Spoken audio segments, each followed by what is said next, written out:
ভারতে এমন একটা জায়গা আছে যেখানে সূর্য ডোবার পর সকলের প্রবেশ নিষিদ্ধ।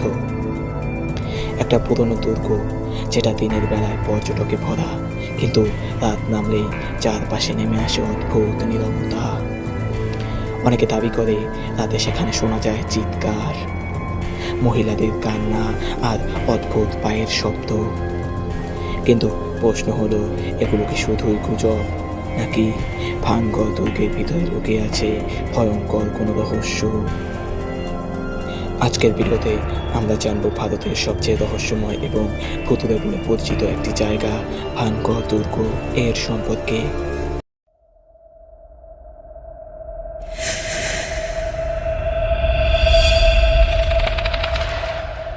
গোপন.com। ভানগড় দুর্গ ভারতের রাজস্থানে এর অবস্থান।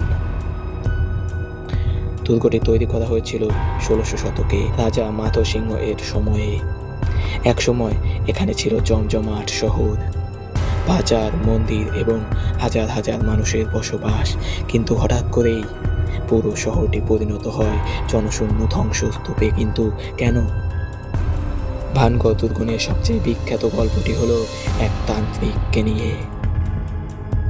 লোককথা অনুযায়ী সেখানে বাস করত এক শক্তিশালী তান্ত্রিক। সে সেখানকার রাজকুমারী রত্নাবতীর প্রেমে পড়ে যায়, কিন্তু রাজকুমারী তাকে কখনোই পছন্দ করত না। তান্ত্রিক তখন কালো জাদুর সাহায্যে রাজকুমারীকে নিজের বশে আনার চেষ্টা করে। সে এক সুগন্ধি তেলের মধ্যে জাদু তৈরি করে, কিন্তু রাজকুমারী বিষয়টা বুঝে যায় এবং সেই তেলের বোতলটা একটি পাথরের উপর ছুঁড়ে মারে। তারপর অদ্ভুত কিছু ঘটে।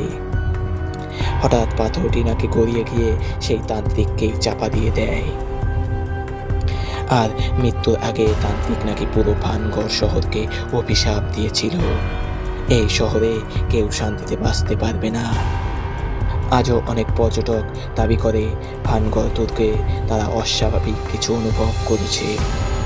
কারোর মতে সেখানে নাকি নারীদের কান্নার শব্দ শোনা যায়, আবার কেউ কেউ বলে ফাঁকা জায়গায় হঠাৎ পায়ের শব্দ শোনা যায়। আবার অনেকে নাকি শ্যাডো ফিগারও দেখেছে সেখানে। কিন্তু সবচেয়ে ভয়ের বিষয় হলো ভারতের প্রত্নতত্ত্ব বিভাগও এখানে সূর্যাস্তের পর প্রবেশ করে না, কারণ তারা বিশ্বাস করে এখানে সত্যি কিছু একটা আছে। এমনকি এখানে রাতের বেলা অনেক দুর্ঘটনা ঘটার কথা উল্লেখ আছে। কিন্তু প্রশ্ন হচ্ছে, এসব কি সত্যি প্যারানরমাল কিছু, নাকি শুধুই মানুষের ভয় আর গুজব? অনেক বিশেষজ্ঞ মনে করেন ভানগড় দুর্গের নির্জন পরিবেশ, পুরনো ধ্বংসাবশেষ এবং লোককথাগুলো মানুষের মনে অদ্ভুত ভয়ের অনুভূতি জন্ম দেয়। তবে একটা বিষয় আজও রহস্য, এত বড় একটা শহর হঠাৎ করেই কেন জনশূন্য হয়ে গিয়েছিল? ভানগড় দুর্গ সত্যি কি অভিশপ্ত, নাকি এটা শুধু ইতিহাস আর মানুষের কল্পনার মিশ্রণ? সেটা হয়তো আজও রহস্যই রয়ে গেছে। আর তুমি যদি কখনো রাজস্থানে যাও তাহলে দিনের বেলায় ঘুরে আসতে পারো, কিন্তু রাতের পর সেটা তোমার সিদ্ধান্ত।